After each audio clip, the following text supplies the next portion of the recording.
Usa ka tingog, usa ka katawhan.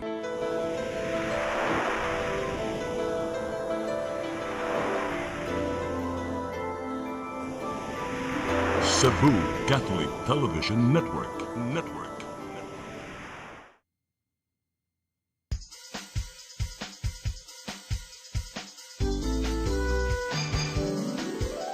Hello Cebu, maayong buntag. Yaksunta ang kahayag nga nagsulit sa matuod, nadagan sa panghitabo. Hello Cebu, maayong buntag Pinoy.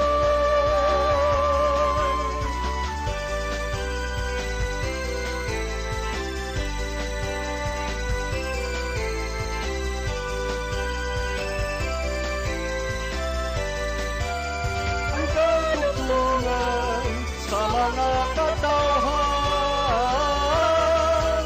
Hello Cebu, hello Cebu, maayong buntag Pinoy, maayong buntag Pinoy, maayong buntag Pinoy.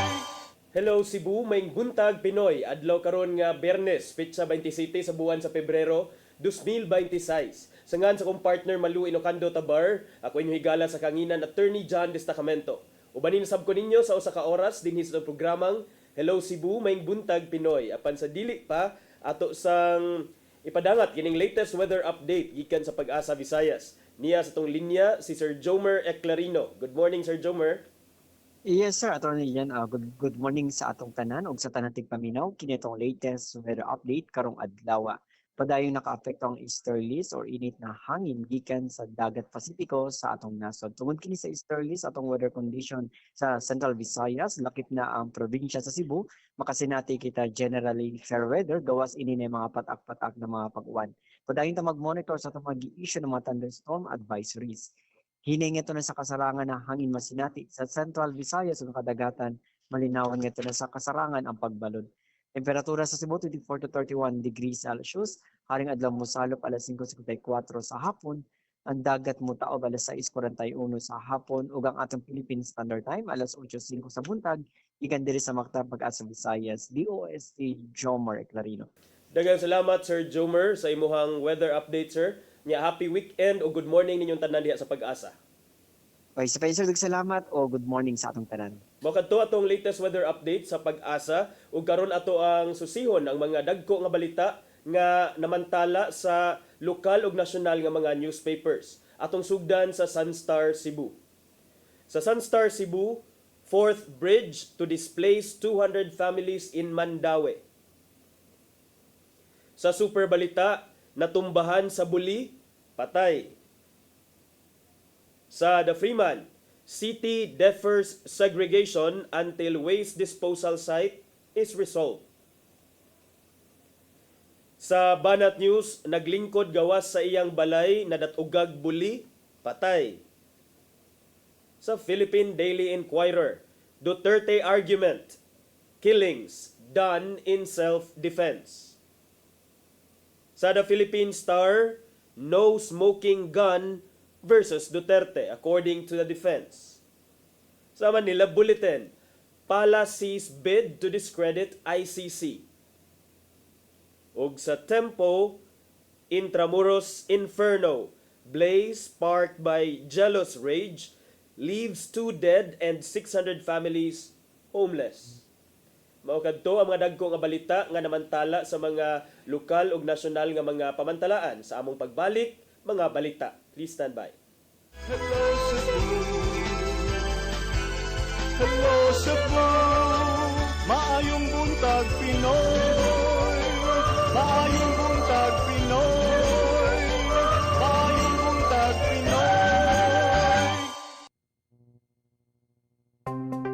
Discover the beauty of the Philippines.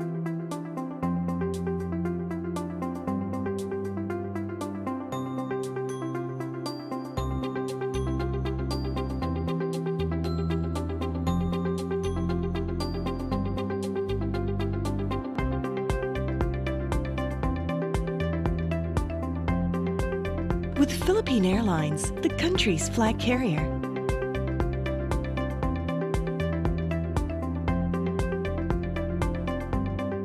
The airline that lets you feel the warmth of the nation.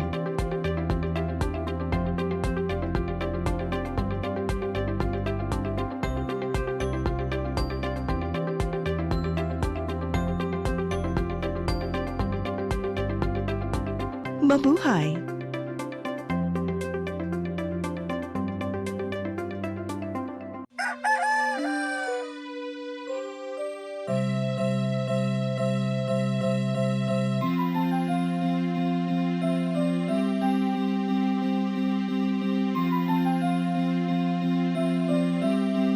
Wala na dita, ma. Palod, ma.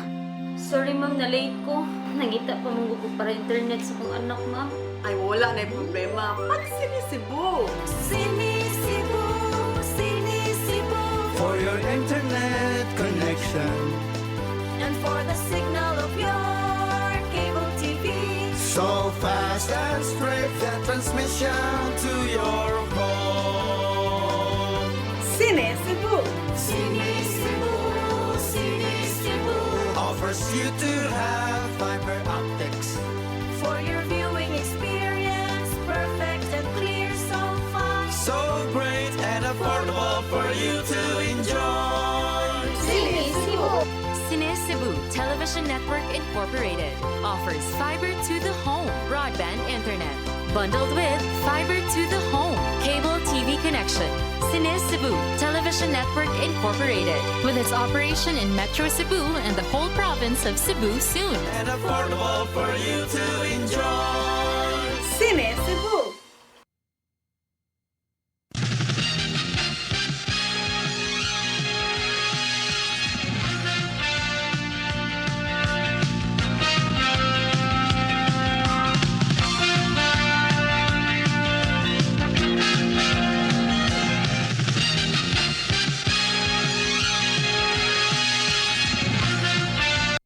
Hello, Cebu.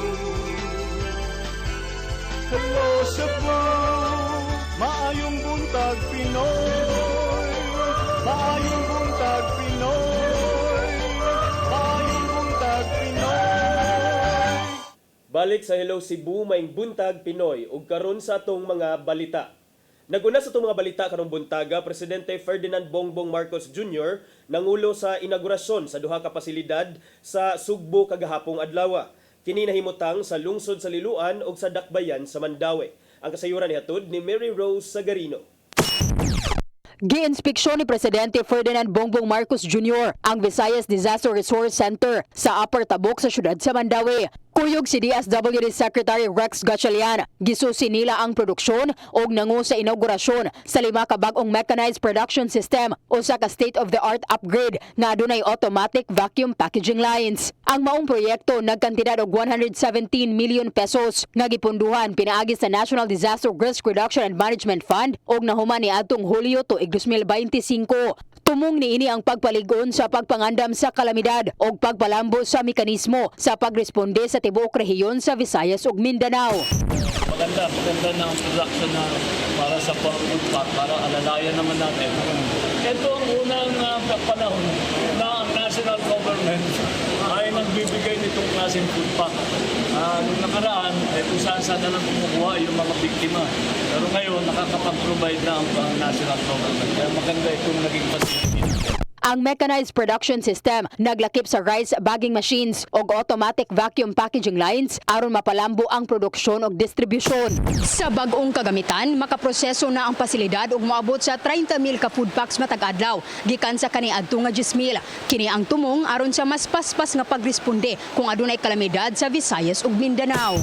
Sa kasamtangan, matud ni Marcos nga moabot na sa 4 milyones ka food packs ang naka-standby sa tibuok nasod. Magpadayon ang packing hangtod hangtod nga moabot sa 5.2 milyon. Matod sa DSWD Secretary nga si Gatchalian, nga doon na usab gi-construct nga disaster resource center sa Butuan City sa Mindanao.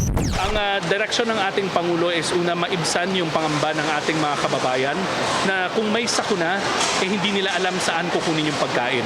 Ina-assure natin sila lagi, maliit man o malaki ang sakuna, handa ang pamahalaan nasyonal na tumugon sa inyong pangangailangan sa pagkain and later on sa cash assistance. Gawas sa Mandawi, may bisita usab si Marcos sa Liloan aron mangu sa inaugurasyon sa Pag-abot Processing Center nga maghatag og temporaryong kapuy-an sa mga pamilya o individual nga naa sa kadalanan samtang giandam ang ilang pagbalik sa komunidad. Aduna kini mga lawak, kusina, pansayan og processing area diin gi-assess sa social workers ang benepisaryo og mahimong mahatagan og skills training, panginabuhian ug ayuda aron makatabang kanila sa pagsugod og bag-ong kinabuhi. Mary Rose Sagarino, CCTN News. Samtang Cebu Archbishop Alberto Uy mihulagway nga dili pagawasnon ang Pilipinas sa daotang matang sa politika ug panggobyerno. Maong gihingusgan niya ang moral conversion kay adunay kinutuban matud pa ang kahakog sa gahom. Ang kasayuran nihatod ni Gia Navarro.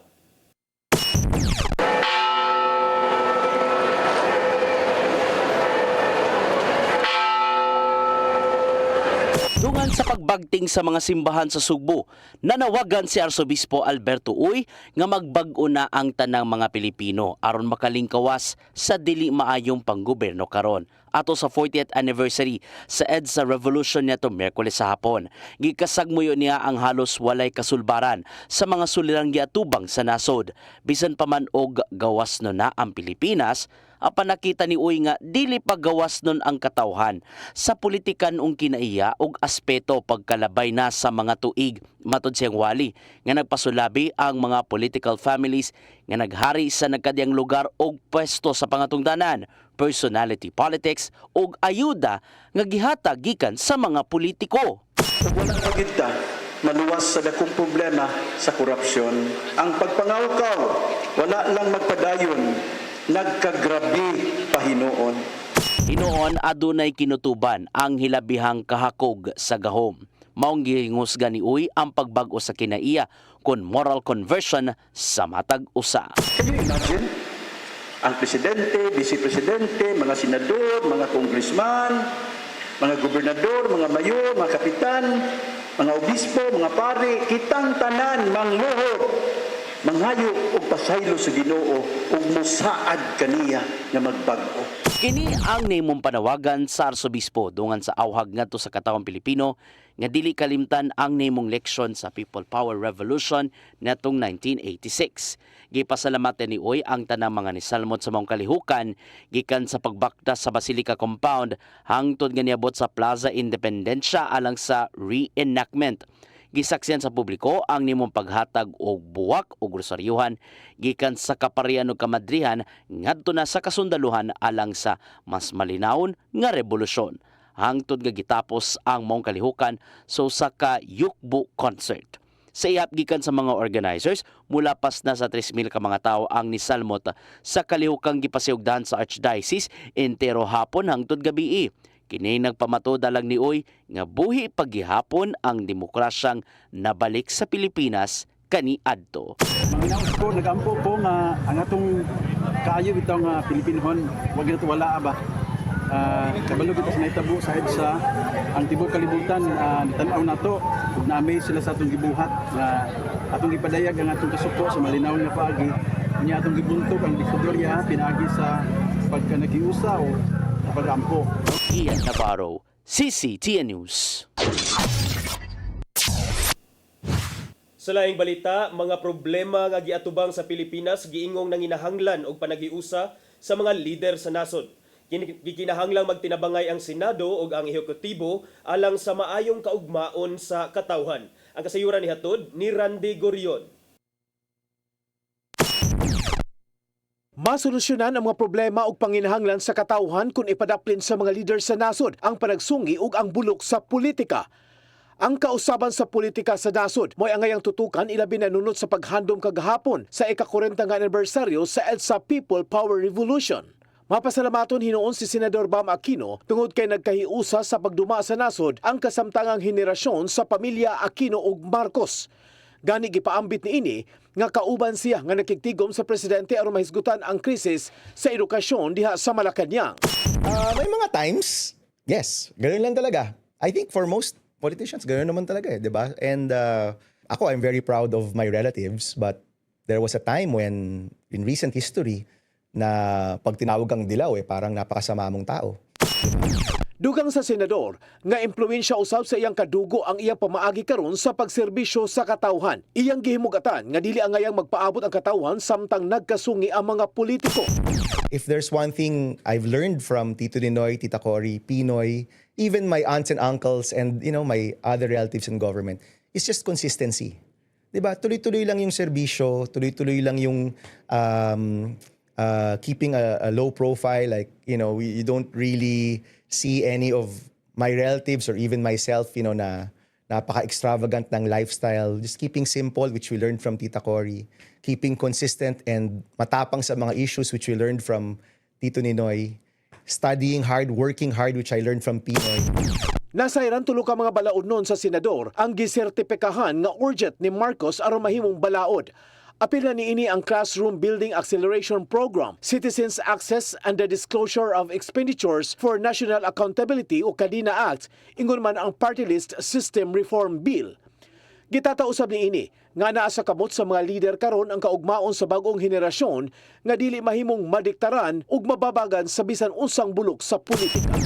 Masyadong maraming problema ang taong bayan para, kasi ano mangyayari? Galit ako sa iyo, galit ka sa akin. I'm the Education Committee Chairman, you're the President. Kung gagawa ako ng batas, hindi mo pipirmahan dahil Aquino ako. Hindi naman pwede yun. Or dahil Marcos ka, hindi ako gagawa ng magandang batas para sa mga kabataan. Hindi naman pwede yun. Randy Gorion, CCTN News. Sa pagpadayon sa itong mga balita, investigasyon sa Land Transportation Office bahin sa giingong pagpangurakot sulod sa LTO 7 gihangop sa kadagkuan. Suma sa kasamtangang regional director nga lakip sa gipangsusi ang mga reklamo gikan sa kaniadto pang mga liderato. Ang kasayuran ni hatod ni Gia Navarro.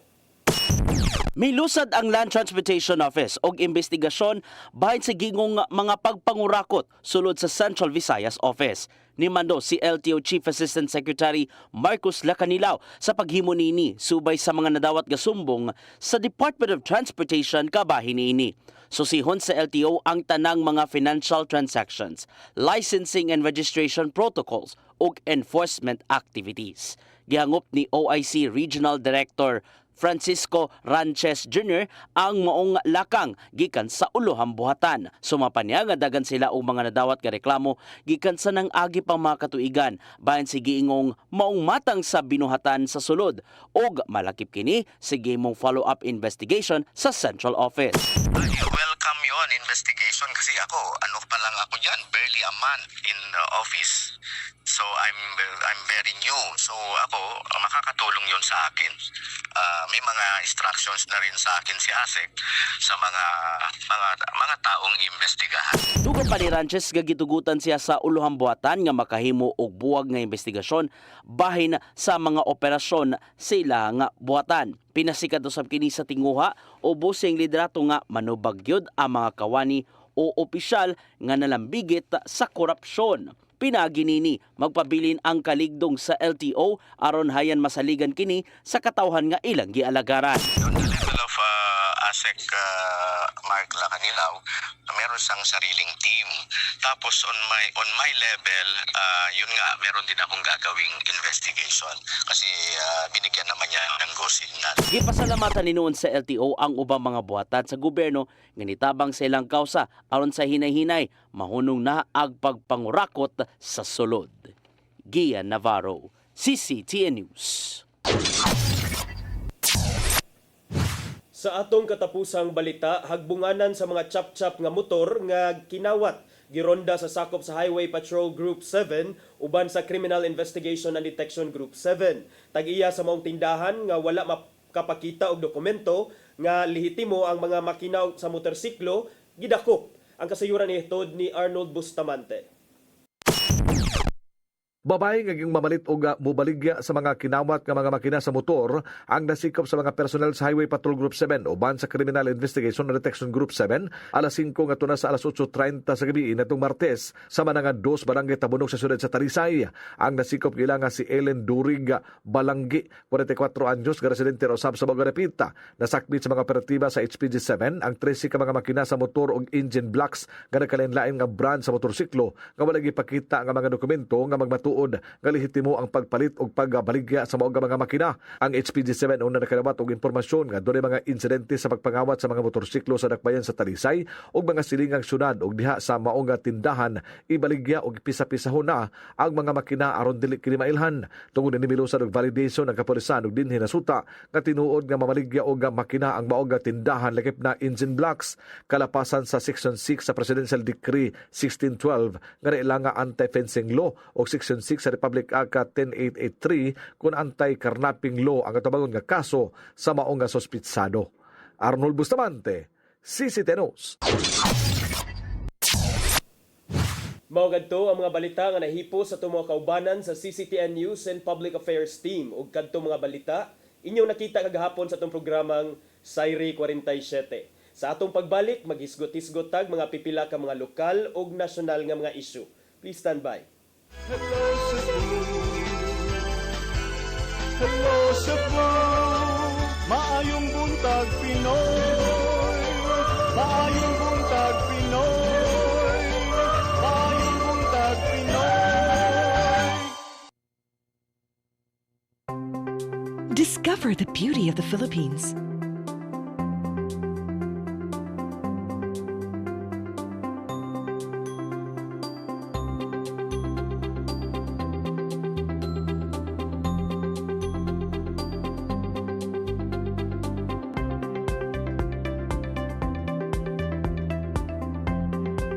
With Philippine Airlines, the country's flag carrier.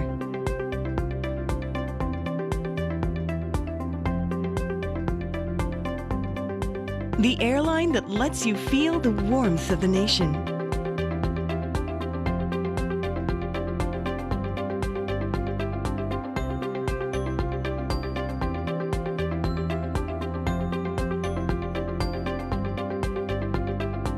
Mabuhay!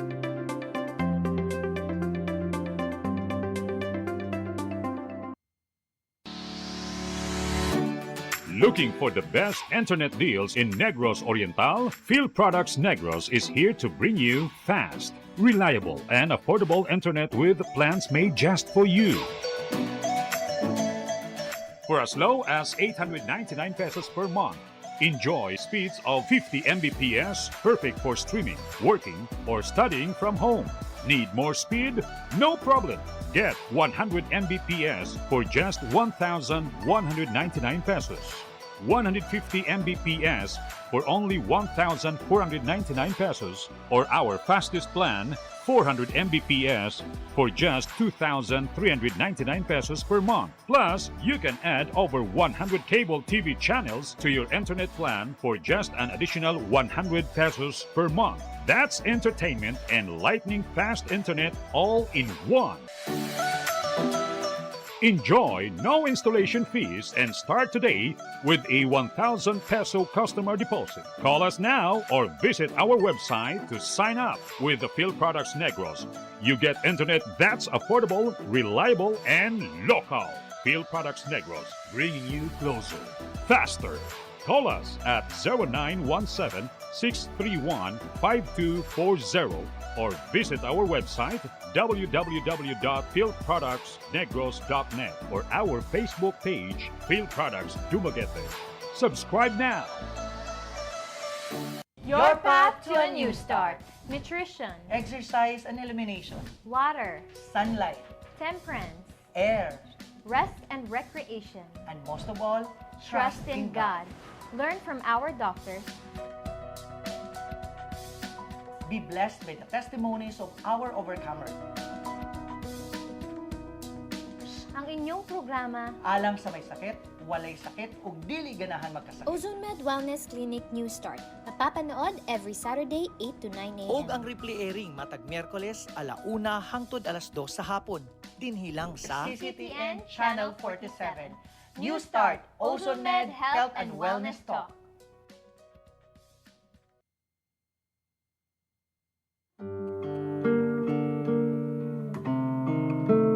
Lamig kiniinday apan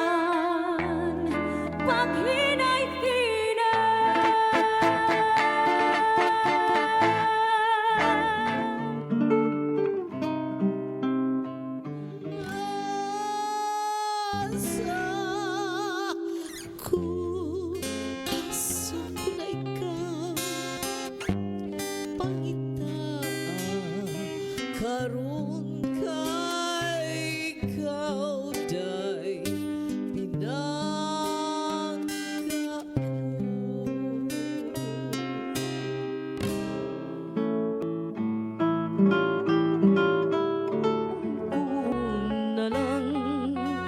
kinggipikas mo sa tago ning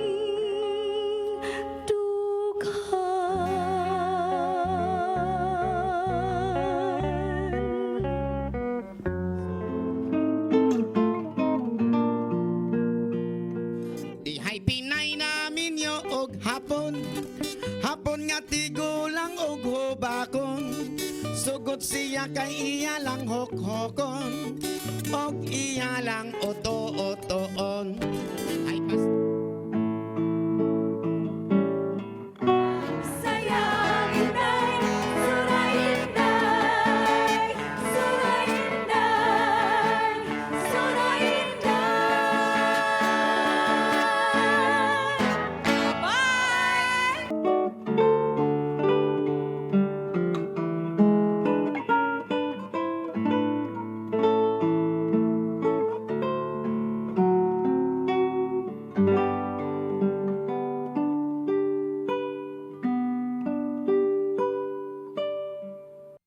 Hello Cebu,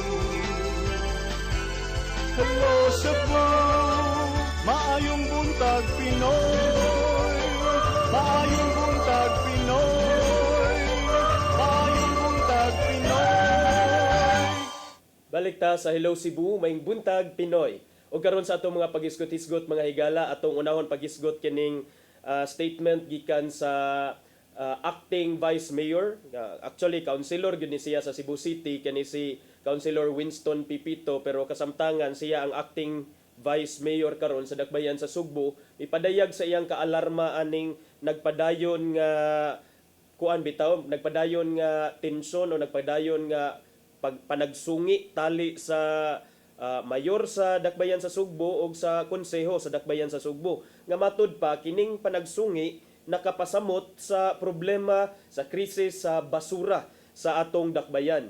Kini importante ni mga higala nga ato ang hisgutan kay again ang context ani mga higala kasamtangan manggod walay labayanan og basura ang dakbayan sa Sugbo nya. Ang dakbayan sa Sugbo matud pa maka-produce, maka-generate ni siya og mga 500 tons of trash kada adlaw. 500 tons, that's 500,000 kilos of trash every day. Nya kung padayon ang ilang panagsungi mga higala, kung padayon sila sa ilahang panaglalis diha between the executive and the legislative department sa Dakbayan sa Sugbo, kinsa may apektado ani. So morning na alarma si acting vice mayor, actually Councilor Winston Pipito, nga basin kaning wala pa na sulbad nga communication issues between Mayor Nestor Archibald ug City Council mo resulta ni ngadto sa further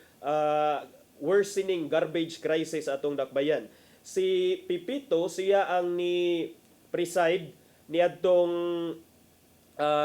session, executive session sa konseho ni earlier this week, kay lagi siya man ang acting vice mayor nya sa iyahang pag-preside sa maong hearing mga higala. Matod ni Pipito nga kung wala gihapoy klaro nga direksyon ang mayor, ang kining tanan nga effort sa legislative department sa konseho mabaliwala kuno ni mawa ang iyahang mawa ang importansya aning mga gipambuhat sad karon sa mga konsehal.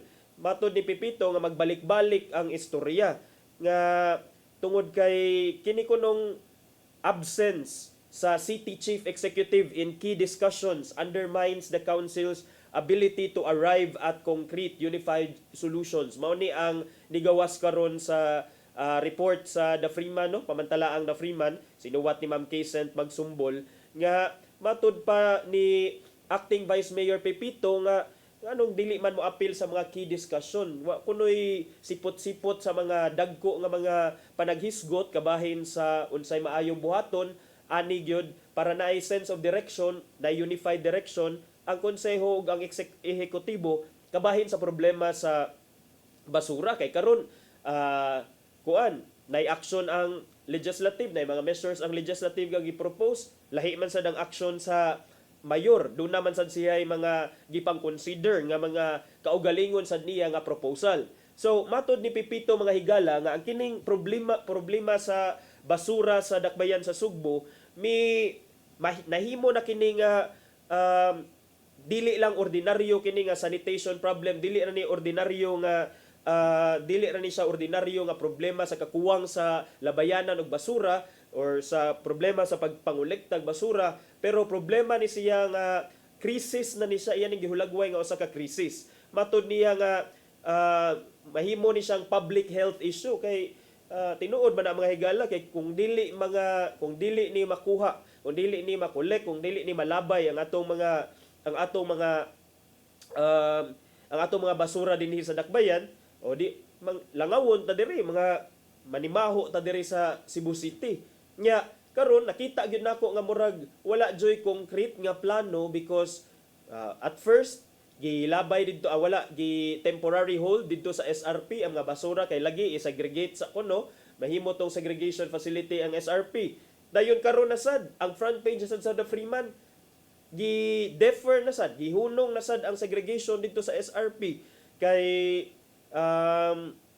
until kuno ma-resolve ning problema sa kining kawadon sa labayanan og basura. Mga higala ang gigasto manggod sa Cebu City matag usa ka tan nga basura nga ihaul didto sa landfill sa Aluginsan, kabat kuno nag 4,000 pesos matag 1 ton sa basura. Nya imagine 500 tons to 550 tons times 4,000 per ton. So mo na ang magasto sa dakbayan sa Sugbo, and that's just 1 day worth of basura. Nya pila ray pagligid sa mga adlaw. While nagligid ang mga adlaw, nahimong semana, nahimong buwan, ni dako sad ang bill sa Cebu City government.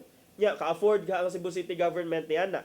So naatoy mga sugyot nga mangayo silang tabang ang dakbayan from the DNR nga paspasan kuno og hiling ang mga dokumento sa katong landfill operator sa Binaliw, kay mas maayo lagi gyud kung adto na anha na lang sa Binaliw ilabay kay makasave og kwarta, kay of course duol raman siya. Pero mo lagi na ang tud karon wala pay of course di sa dato madali-dali ng pag-inspeksyon sa mga requisitos sa mga papeles, mga dokumento nga iya sa operator anang Binaliw landfill, kay kahibaw naman ta nga bag-o patagikan didto anang trahedya nga mi kutlo og dulan 40 ka mga kinabuhi. So karon nahimo na kuno ning public health matod pa ni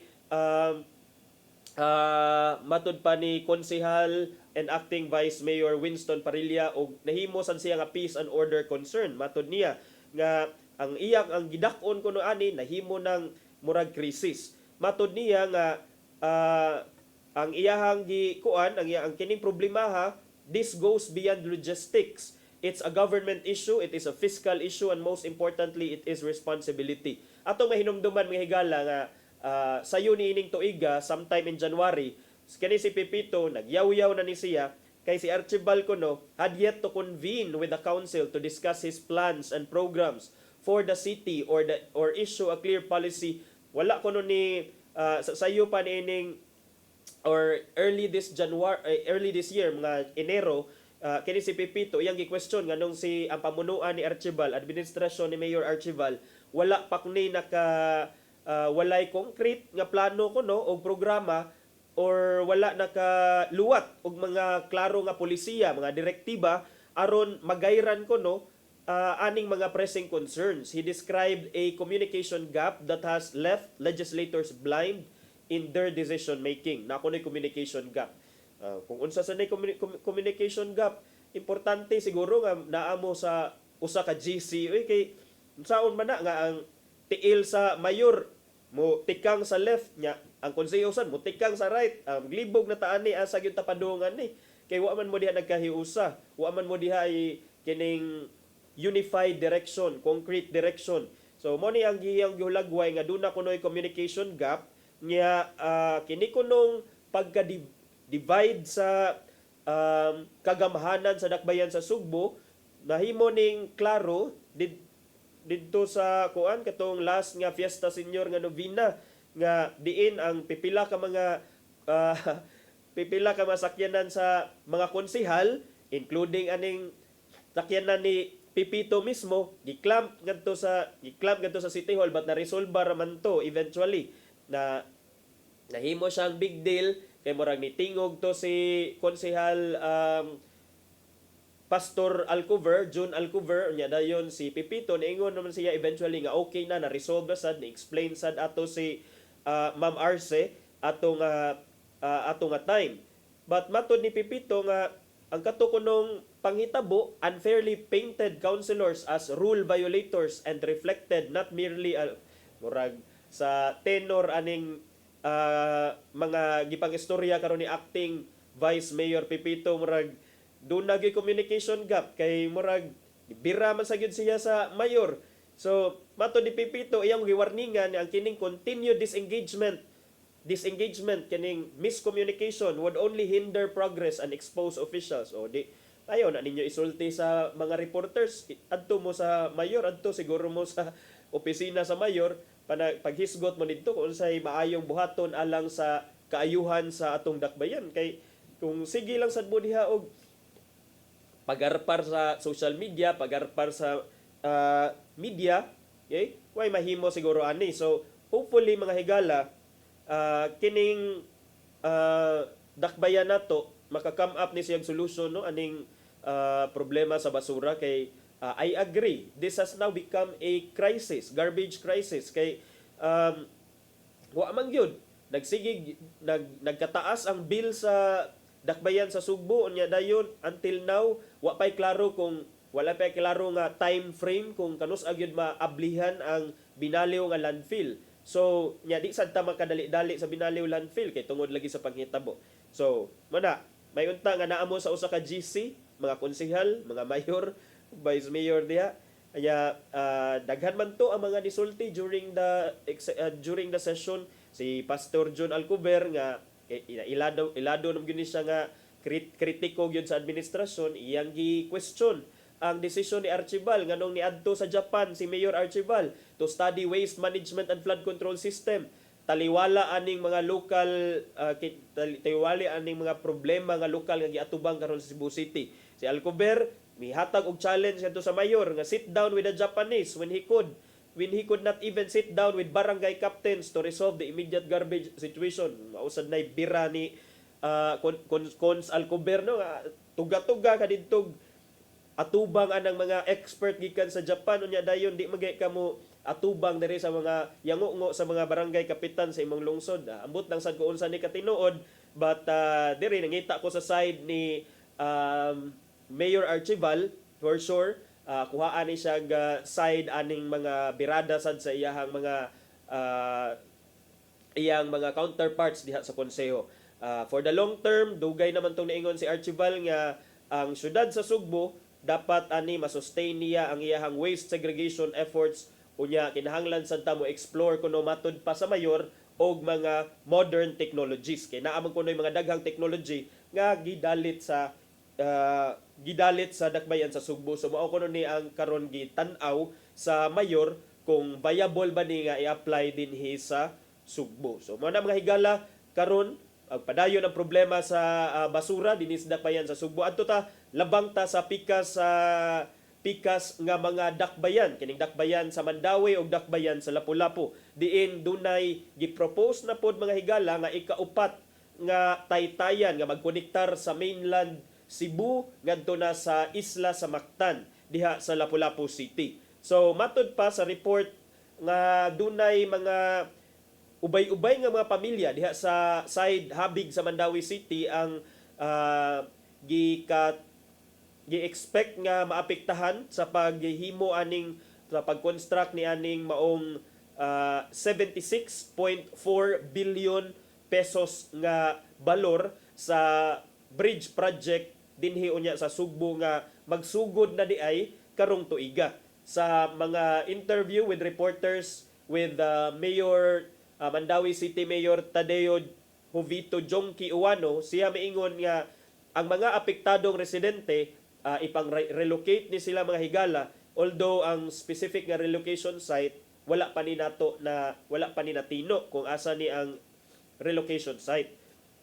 Si Uwano, doon naman din mga 205 ka families nga expected nga maapektahan mga higala. So, si Mayor Uwano miingon nga ang national government may commit na ni sa paghatag og financial assistance ngadto sa mga pamilya nga hayan ma-displace, mawagtangan og panimalay, mawagtangan kinahanglan nga i-relocate gikan sa ilaha karong gipamuy-an tungod aning proyekto. Nya si Mayor Jongki San mitataw nga kining mga opisyalis sa Department of Public Works and Highways kon DPWH nakapresentar na ni sa iyang opisina mga higala sa ilang proposal alang sa pag-construct aning fourth bridge and a coastal road nga magkonektar sa Dakbayan sa Mandawi ug Dakbayan sa Lapu-Lapu. Gikuha na ani ang city government's assistance, ang kooperasyon sa city government sa Mandawi regarding aning mga residents nga maapektuhan. So matod ni Uwano mga higala nga kining mga pamilya maapektahan ni once construction magsugod na ang kining DPWH mihatag kaning itong mga nakita karon nga mga images sa mga project site. Mao ni ang kining murag finished product na unya, artist sketch siguro ni or artist rendition sa mamahimo na unya nga look o kung unsay final output aning ikaupat nga bridge mga higala.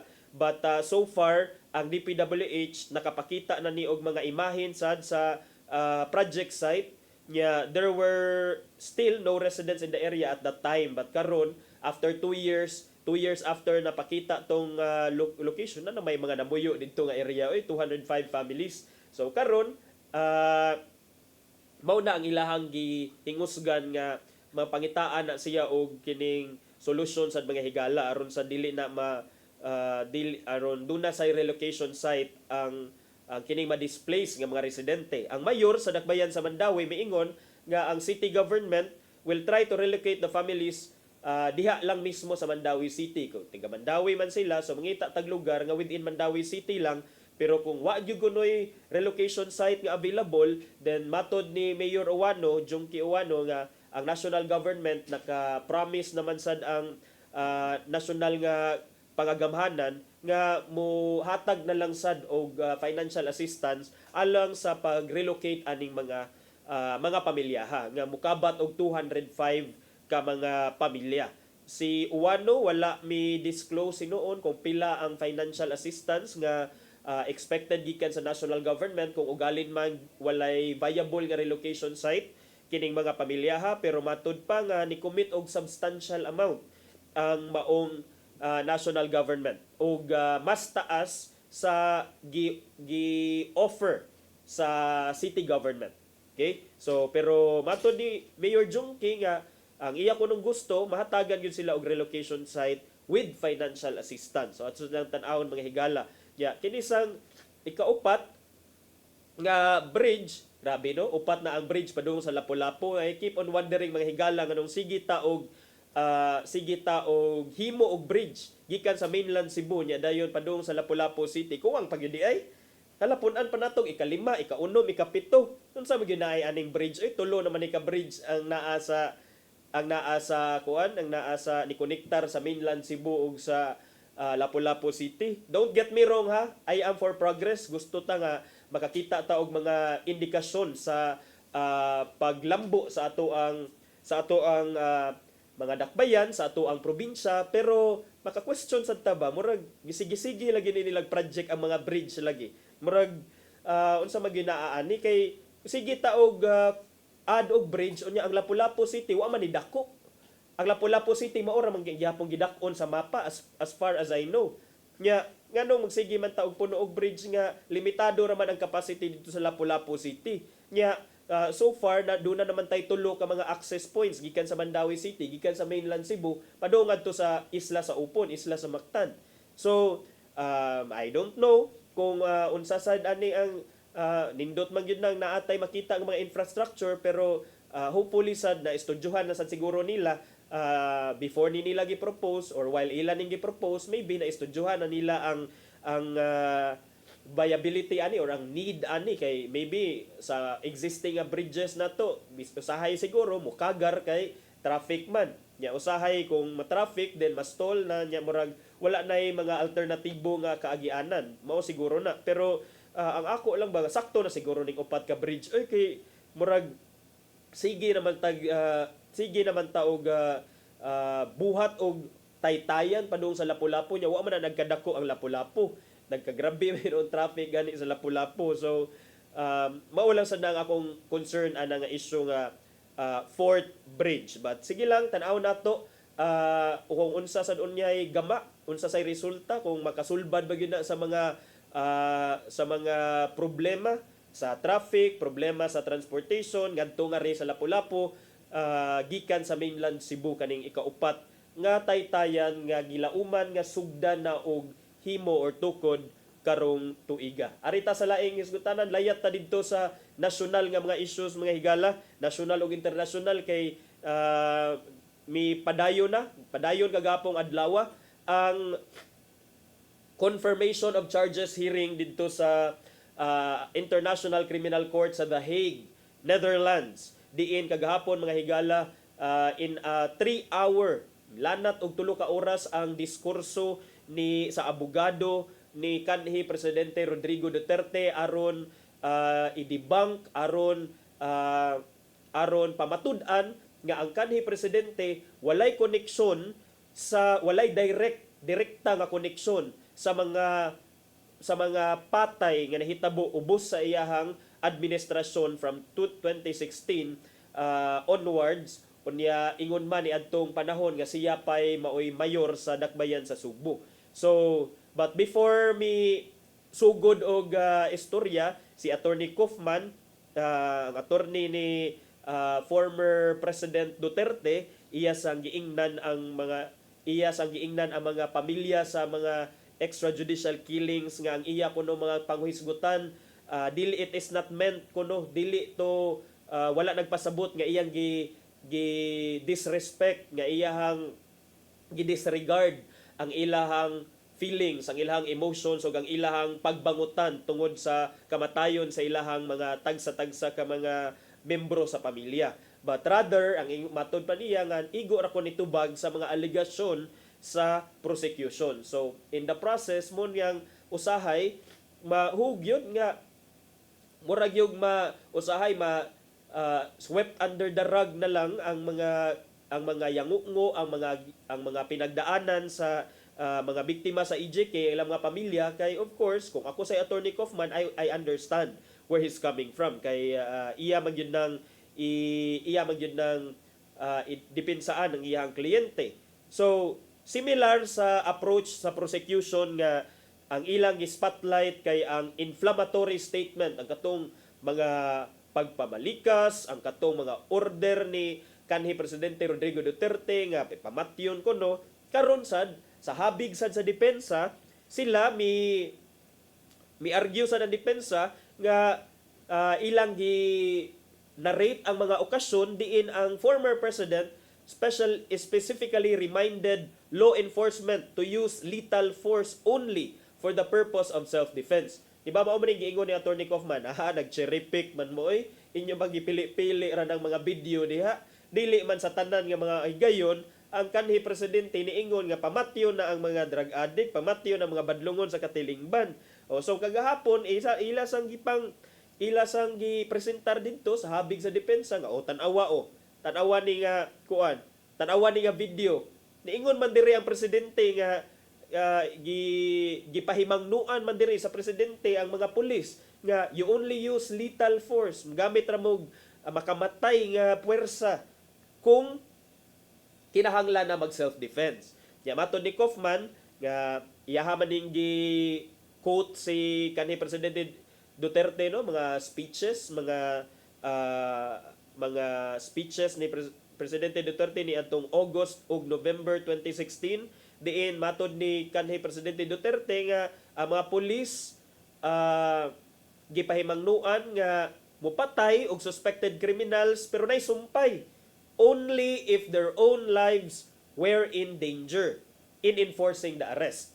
Nya the instances kuno diin si Duterte had explicitly said he would have criminals killed and promoted killing of suspected drug dealers were only hyperbole or exaggerated comments to instill fear, according to Kaufman. Katong mga times nga niingon ang presidente nga or nadunggan ang presidente sa iyang mga speeches nga pamatyan ang mga kriminal. Kuan ako no to siya, dili to siya joke ra gyud to or exaggeration ako no to. Hyperbole meaning exaggeration, meaning to say to make a point, to make his point, iyang gi-exaggerate niya to instill fear kuno aron magkat-on og kahadlok, magtiner og kahadlok ang kinsa tong gusto magplano og mga kabuang sa atong katilingban. So wa kunoy connection ang giingon pa nga common plan theory matod ni Attorney Kaufman kay di ba naman to ingon nga common plan unsa tay common plan kay kanhi Presidente Rodrigo Duterte mao ay pinakataas sa common plan nya naa siya mga galamay hangtod ang mga DDS at the bottom of the common plan mga hitmen nga mao kunoy ni carry out ani mga pagpamatay matud pa nya mo nay wa ko naghimuhimo ani wa ko nagtumo-tumo mao ni ang akusasyon mao ni ang aligasyon sa prosecution panel aning kaso nga crimes against humanity ni kanhi Presidente Rodrigo Duterte. Oy, pag-ingon karon si kagahapon ana sa Attorney Kaufman, oy wa may causal nexus, wa may connection nga siya'y presidente unya dayon siya'y nag-order aning mga pagpamatay kung duna man gani gipangpatay. So, ang common plan theory kuno sa prosecution falls short matod ni Attorney Kaufman. Ang kini kunong depensa ni Duterte, mi focus ni siya sa paghulagway nga walay direktang ebidensya nga makatudlo nga ang former president na ay connection, na ay say atong 49 ka mga insidente sa pagpamatay nga naa sa prosecution charges. Si Attorney Kaufman maingon nga kining pag-insister sa prosecution sa liability ni Duterte, first dapat sila magpakita og documentary nga evidence. Dapat nay order, dapat nay command o asaman diha command nga kini si so and so gipamatay. O wala man mo mapakita nga kining connection, ebidensya o asamang order, asamang written order, asaman ang policy, an established policy, wala man dagyo may mapakita.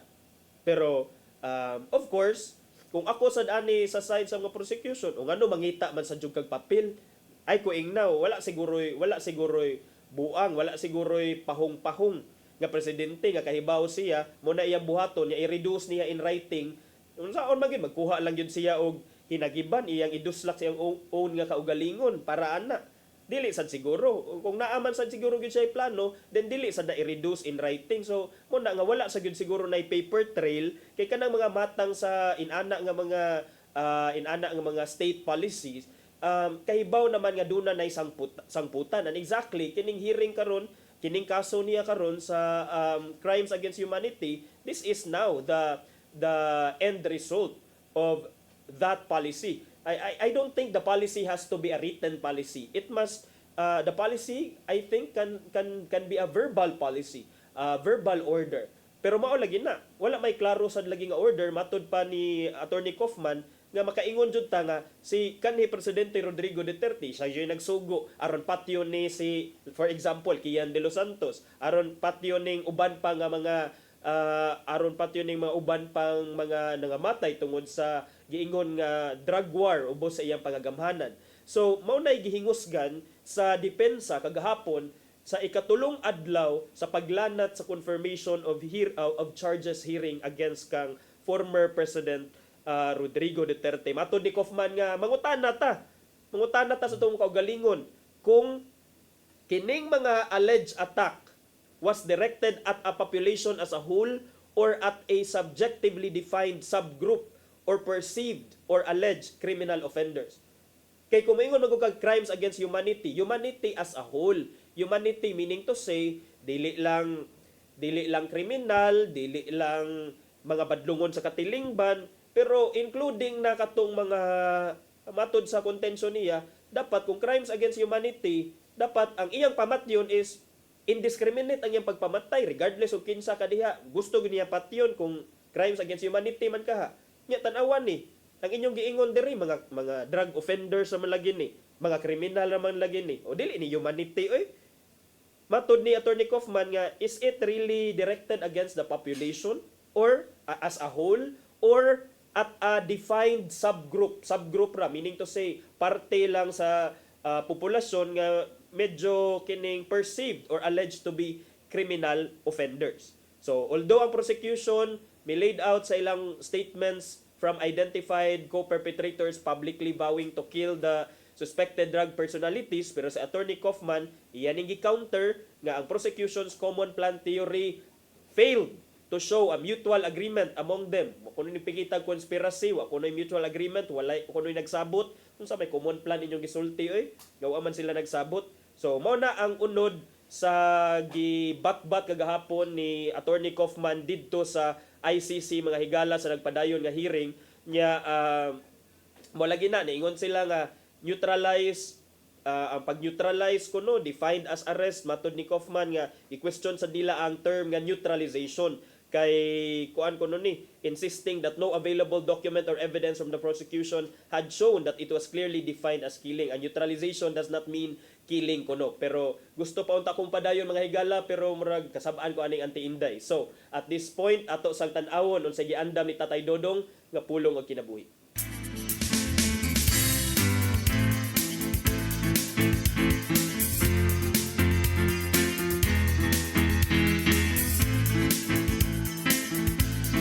Ang pulong mo, ang diwag sa galang ko. Hail Mary, full of grace, the Lord is with you. Blessed are you among women, and blessed is the fruit of your womb, Jesus. Ang paglitok nini, tamis kayo alang kanato mga Katoliko. Maman gani nga ang pag-ampo sa Santos nga Rosario, gihimong devotions sa tanang mga Katoliko. Why do we pray the Hail Mary? Wa kita mag-ampo ngadto kang Maria. Kita naghangyo kaniya, ngay ampo kita niya.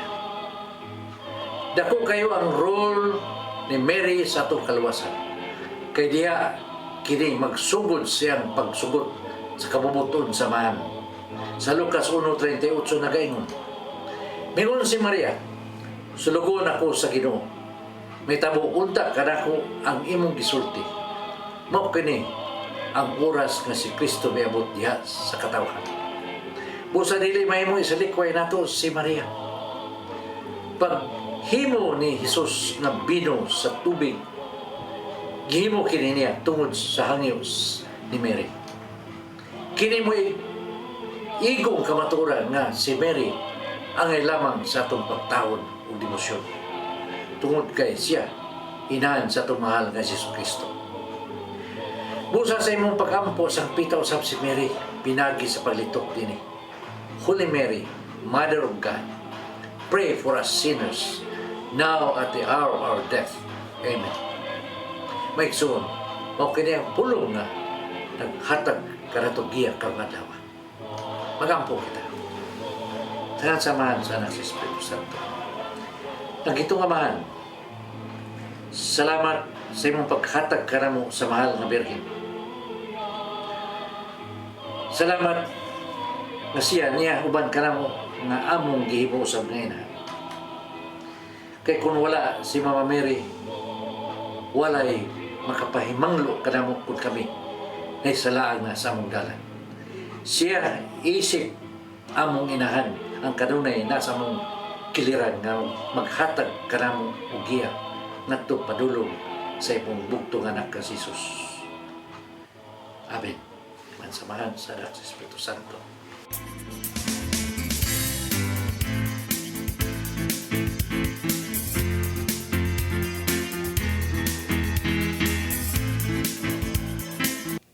Pulong o kinabuhi ni Tatay Dodong Limchua mao'y nagtapos sa tulumanon karong buntaga. Sa dili pa ta manamilit ato sa pasalamatan ang Philippine Airlines, si Archbishop Alberto Uy, silang Nanay Diana Limchua ug Tatay Dodong Limchua. Daghan sang salamat sa atong news manager Cap Dennis Tabar, atong mga kaubanan sa technical team silang Sir Robert, Miss Inday, Sir Matmat, Miss Mabel ug Miss Joanne nya. Atong mga video editor Sir Rodel, Sir Raymond, dinhi sa studio Sir Ferdy. Salamat. So, salamat sa ninyo sa pagpakig-uban kanako karong buntaga. Sangan sa akong partner Malu Inocando Tabar, ako si Attorney John Destacamento. Magkita-kita na sabta ninyo next week din sa itong programang Hello Cebu, Maing Buntag, Pinoy.